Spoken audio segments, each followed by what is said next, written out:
Welcome to the Mediocre to Magnificent podcast. I'm your co-host, Braxton Matson, and your host, Lee A. Williams, and I just want to say thank you for tuning in because you are what makes this pure magnificence. You are the ripple effect of magnificence, and we are going to bring you a message that will give you insight, inspire you, motivate you, and challenge you to not only grow in your magnificence, but let you know that you are magnificent in everything you do. So stay tuned, you don't want to miss it.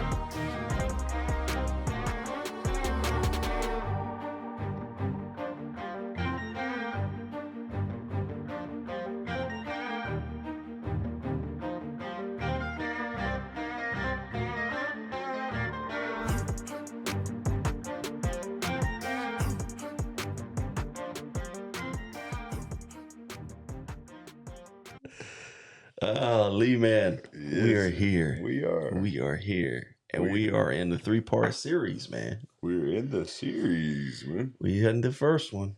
We had it, man. How God tests us. How he tests us, man.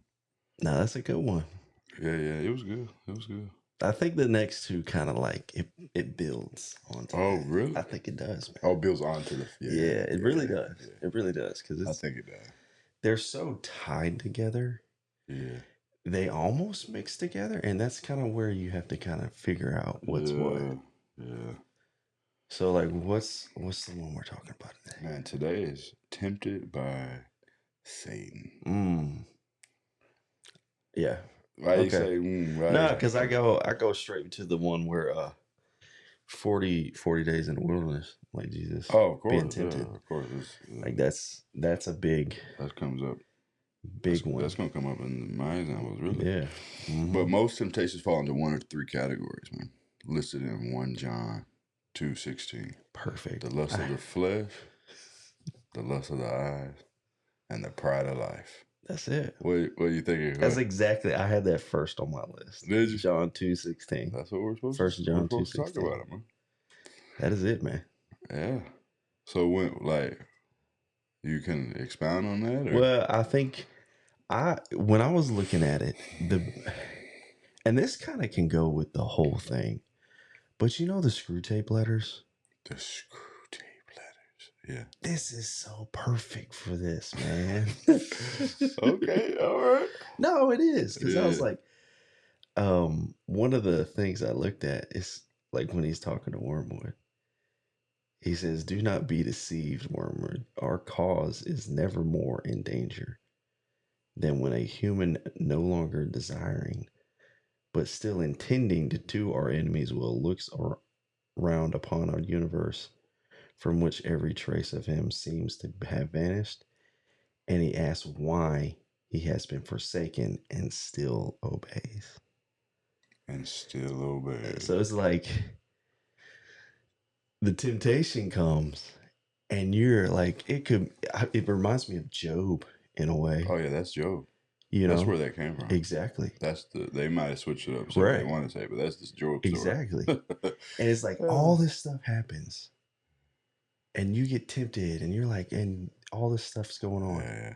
You still obey, and that's 40 days in the wilderness, like with Jesus. Right. So it's the devil prowls around like a roaring lion, seeking whom he may devour. 1 Peter 5:8. We people always hear that one. Mm-hmm. Satan fills people's heart with lies. Acts 5:3. We get that. He is the tempter. 1 Thessalonians 3:5. Right. So it's the way. So we'll go into it. So the lust of the flesh. Yes. In Satan's first temptation of Christ, he appealed to the lust of the flesh. Christ was very hungry, and Satan tempted him to use his power to make bread for himself. Right. That's the wilderness. And here's the thing: he could have done it. And that's the lust. He could have done it, He but could have done it.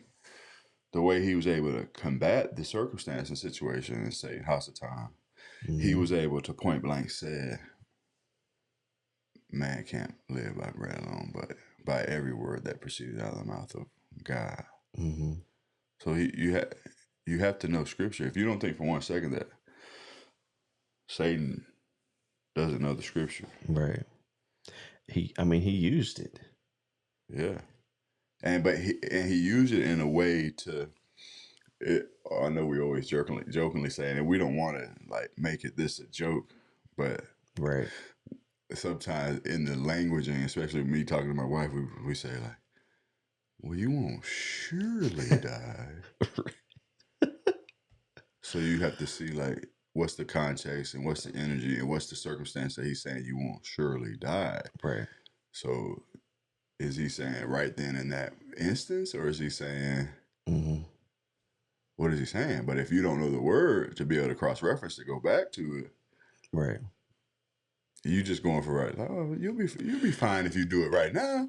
Yeah, I mean, and that is a crucial tool to have, is to be in the word. Like, you have to know the word. You can't, and we can't do it alone. We still can't do it alone. Yeah, but the word is so pivotal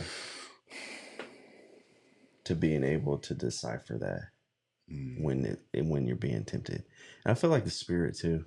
Like the Spirit really does play a huge factor into that. So even if you go from so we talked about the lust of the flesh. He listed 3. So then you say lust of the eyes. When Satan tempted Christ, he tried to get the Son of God to lust with his eyes, showing the Lord all the kingdoms of the world and offering to give him everything. And it's the world. And sometimes you think, because we just went to we like to say we went to a gathering, we got invited to something. I'm not gonna say what it was, but and you're like, man, we're like in the Bible. Once you start reading and knowing the game, the world is Egypt. Yeah, it's Egypt. So we joke like you have to know that it's the Egypt experience. But so then me and my wife, we jokingly say like, man, we just went to Egypt for a few. We just like, and the thing is, what's so interesting about that is, I said, those people, they're not bad. You're right. They haven't gotten worse. We've just got closer to God. We've just got a better understanding of His Word. We're just walking in the commandments. So those people are the same. Yeah, they're the same. But it's to say like, oh man, what the world is being offered, and you have to know in your journey what that looks like. Yeah. To be like, oh, okay, well, am I gonna do, you fill in the blank, or am I gonna go fill in the blank? And it's like, you think it's not do you really think Satan's dangling the proverbial carrot? Like he really had the conversation with Christ? I don't know. That's for you. That's for you to discern in your walk. Right. But if there's certain things that's point blank not in alignment,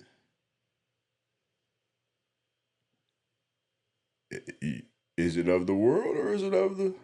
Yeah. We talked about mascot or master. Like, I mean, we've talked about it. Right. We talked about being tested by God. Is this of God? Like he ain't gonna he ain't gonna tempt you. There's a distinction. There's a distinction. So it's being able to like really how they merge together. Like, is it testing or is it tempting? Yeah. You got to be able to understand that. And then it's like you said, like the world. You're not of the world. Yeah. So that and that's so like lust of the eyes, people automatically go to like men gawking at women and some of that stuff. But the lust of the eyes is you like, oh man, I want a new boat. Like, yeah, whatever. It's you call it, you get a boat like, I need to get a bigger boat. Right. I need a better boat. Yeah. It's like, no, what you need is the ark. Right. It's like what you need is to be sealed. I don't need that car. I just need the car that gets me to point A to point B. I don't need that car. Right. You say you want transportation, but do you? What are you going to get? Yeah. So Right. but that's, and people don't think it ties in, but you'd have to be able to cross reference all the other circumstances in your life to be able to say like, yeah, this is something else. Yeah. But then with the pride of life one, Satan tempted Christ with the pride of life. He gave Christ an opportunity to show off. That ties into what we just said about, oh, Right. look at my boat. Right. And publicly prove that he was the Son of God. The act would involve a spectacular miracle, the Father's care, and many angels. Christ's response to Satan, the third temptation, was to again quote Scripture. It's a common thing. It's a common thing. But sometimes, so when people quote Scripture, they quote what they want to quote, and they quote it. I mean, let's just be real. No, it's totally true. And I might have done it on this, and we quote it in the context in which it fits what we're talking about, and it's not the context in which the true origin of what he intended it to be. Or you only simply say, that's why I always say, like, you got to study, show yourself approved. I'm just quoting the Scripture for you to go look it up. Or if I don't quote the Scripture, be like, oh, you go look it up, period, point blank, you need to look it up. Right. So you could get the full meaning, the full storyline, the full context in which is what's at hand, instead of, oh, well, you just said, you threw a Scripture out there and it's like, that's not what it said.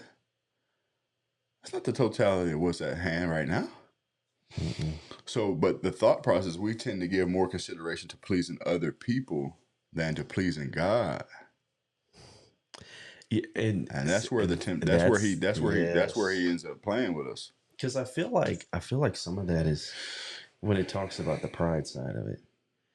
It's like this self-righteousness that you're trying to find. And it's so subtle because you think, oh yeah, this is what it, and it's a self thing. Yeah. It's a self thing. And then another thing is like pleasing others, and it does take you away from certain things. Yeah. And if you think about the pride of life part of it, so a lot of people haven't. Well, some people have. So I don't want to say that. It depends on where you're at. Let's just say it depends. People ask questions like, well, it depends. It's like, man, that's a common coach answer. What do you think about this? It's like, well, it depends. What's your intention? Like, what's the circumstance? It really does, man. Yeah. But the thought process is, so people, to make the connection for someone, is to say the tree of knowledge of good and evil, and then the tree of life. So the thing is, the Satan part of it, the temptation part of it, the connection part of it is the tree of knowledge of good and evil. So he's only going to present the good, but it's the tree of good and evil. Yeah. There's a tree of life and there's a tree of good and evil. I don't want you make a trip like evil. Like, I don't want to do that to lighten it. No.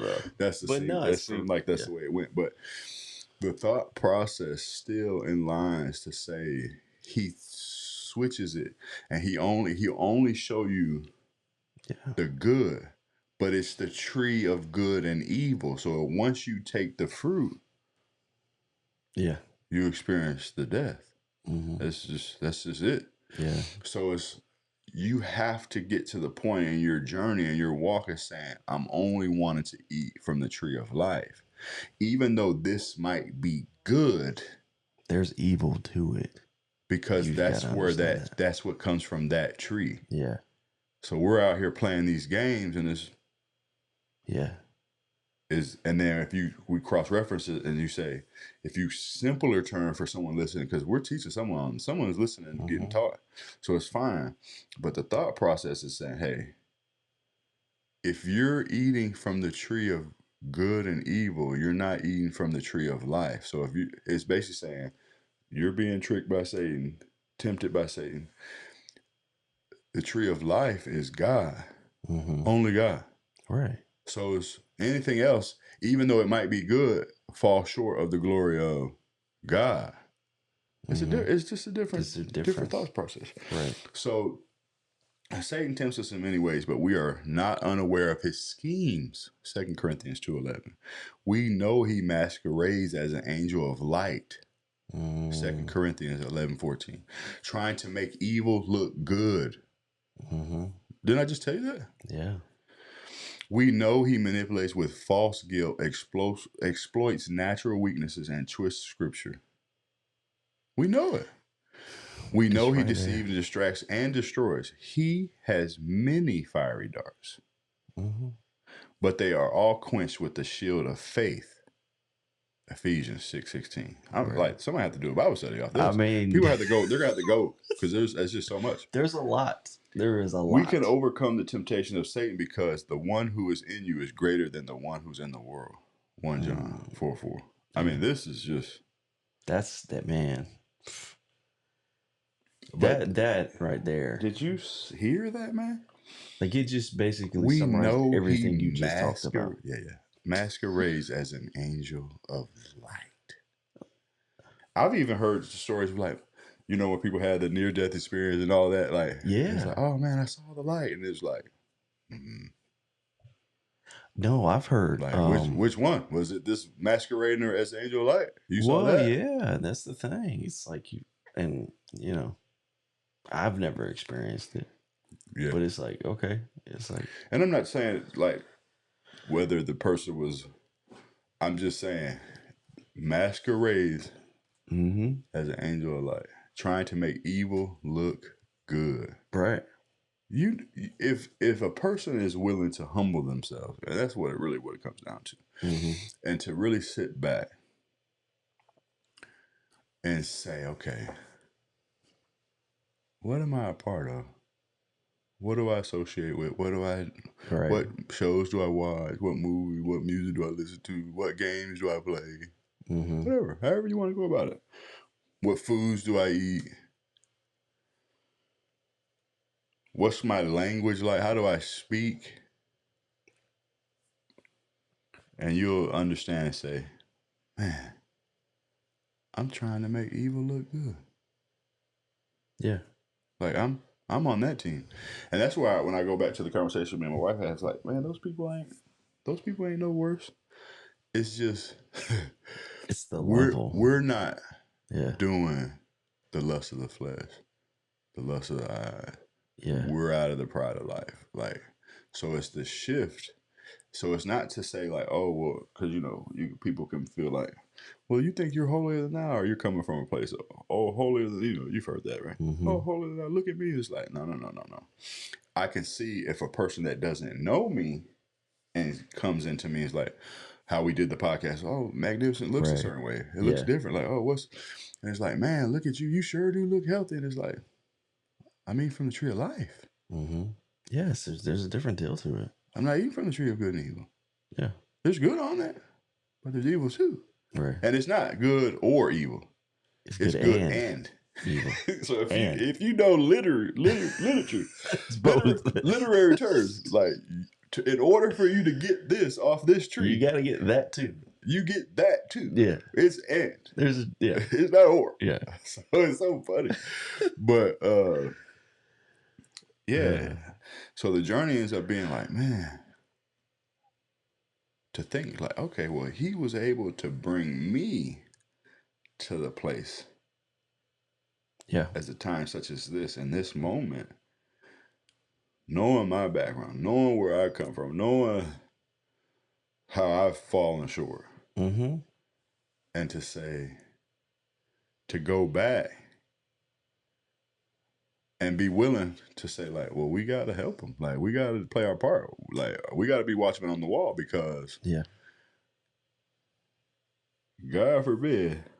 So it's a double edge. It's like, we want them to come on back. Like, come on back. We want them. But then for the people that's like still in Egypt, we're like, we need a little time, Lord. Yeah. And he's being so gracious, giving us the time. That's the thing. That is the thing. And it's like, I mean, and we play a role in it. We do play a role in that of helping. We're playing a role now. You know. And I probably got to take on more responsibility, really. Well, I feel like that's probably one of the biggest tricks that maybe the enemy does sometimes is the sedentariness. You know? Yeah. That plays a role into it. I mean, I was reading like the whole Screwtape stuff. Yeah. It talks about sin, and one of the things he talks about was it does not matter how small the sins are, provided that their cumulative effect is to edge the man away from the light and out into nothing. Murder is no better than cards if cards can do the trick. Indeed, the safest road to hell is the gradual one. The gradual. I mean, that's the gentle slope, do you soft hear underfoot, this, without sudden turnings, without milestones, without signposts. It's the subtle. Don't you like when you read something that's just so beautiful? Yeah, man. I mean, I love that one. Don't you? I mean, it just like you're like man, that right there speaks to everything about that. Like, yeah, man. There's subtleness. It's the subtle, gradual. So then think about this. So, because there's a part of me that felt like, man, the spirit of Elijah, man. Like, why aren't we shouting at like people? Yeah, you know, I love Elijah, man. Like, why aren't we so like? Cool. I mean, grabbing people and shaking them out. Yeah, I mean, like really. And it's people that like. So with the instance, there's people that like respect me, man. And I would even go as far as say love me. Yeah. But to call them out and to like publicly like put them in their place. Yeah. Like not anything prior to life put them in their place. Like of God, Elijah called and said, "This is crazy. Right. What are you doing?" Right. Yeah. And we need to get back in line. But that's kind of, man. It's almost like. It's at what point does it cross over to be like, because we, people listen to the podcast and the people we're talking about listen to the podcast and circumstances and experiences, and it's like, and we plant the seed week in and week out. We've been planting the seed, yeah, and it's like, okay, well, they don't need to plant the seed; they need to punch in the face. I mean, because we've talked about. I have that dynamic. It's just say, okay, like it's been subtle. I've asked you certain stuff. Now we got to get Elijah. Yeah, we got to put Elijah in. It's like almost sometimes you got to be your own Elijah. Put him in. Like you need to. Tag, it's your turn, pal. Yeah, I mean, I love it though, man. Yeah, Elijah's. Yeah. He does. Serious. So test it, because so like to just tie it in. So a lot of times, and then we can end unless you have something else, man. So a lot of times, we did the tested by God, and then now we're talking about the tempted by Satan. The thought process, even though we went through a lot of it, and a lot of this stuff comes up, but a lot of times we end up giving Satan too much power or too much credibility, or too much place. Be like, oh well, I don't know why he's doing that. It's like he ain't even involved because you're you're gradually going down the road of So he ain't concerned with you. He's not. And then if the cards do the trick, he cards do the trick. So somewhere in the game, you're thinking like, oh man, I can't believe he did this. It's like he's not involved. And this starts to tie into the last one. Right. He's not even involved. Right. And you want to play game because he knows he's got you. Yeah.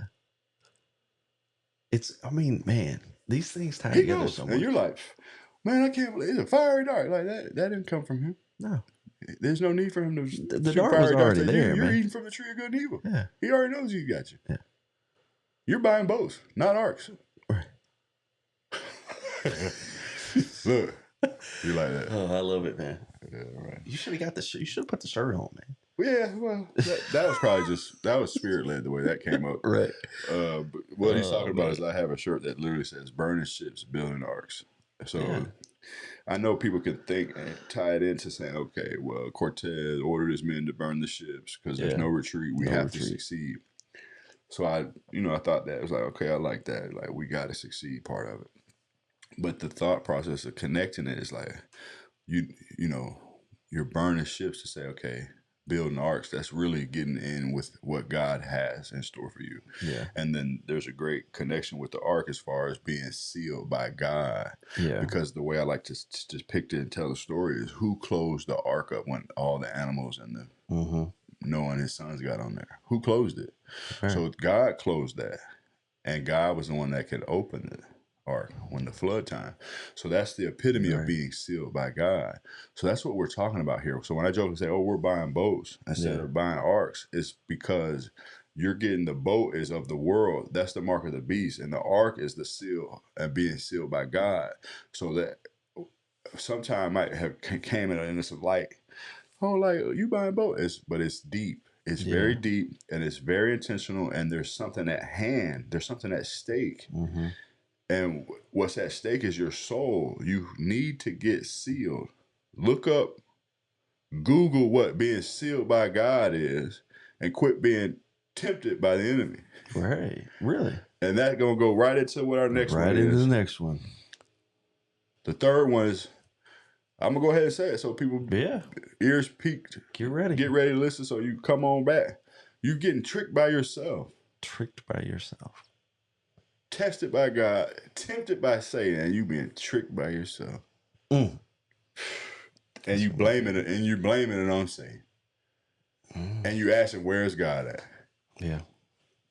Look at this. Yeah, man. I feel good about it, man. Oh, I love it, man. I love it. I love it. That's good. Well, till next time.